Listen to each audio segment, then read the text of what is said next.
Hi, I'm Bruce Coudray from Benchmark Business Sales Valuations, and I'm in Brisbane today, and I'm with Glenn Irving, who's one of the business brokers here in Brisbane. Now, tell us a little bit about your business broking experience. How long have you been broking for? I've been broking for just under 10 years. 10 years? 10 years. Always in Brisbane? Always in Brisbane. I've done some work on the Gold Coast as well. Yeah. What sort of businesses have you sold in that 10 years? Pontoon manufacturing businesses, engineering companies, steel fabrication, yeah. Electrical contracting? Electrical contracting. A few of those. Hospitalities, yeah. like this businesses that have been as small as like little cafes through to businesses that were, were $10 million plus sales. So yeah, quite a variety.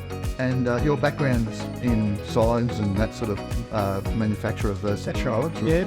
I ran and owned my own plastics injection moulding company in Thailand. Yeah.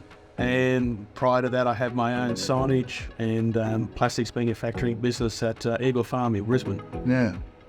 So that's the sort of thing you've been selling, those sorts of manufacturing businesses and, like I said, contracting, electrical contracting, those sorts of businesses, plumbing, that sort of thing. Yep. That's your basic. And you're based here in Brisbane? Based here at Canada Hill. Right here in Canada. 10 years? 10 years. And hopefully another 10 or more years before you retire. And only 15 more years and I'll get the gold watch. Exactly. So if you're thinking of buying or selling a business, please take a moment and give me a call.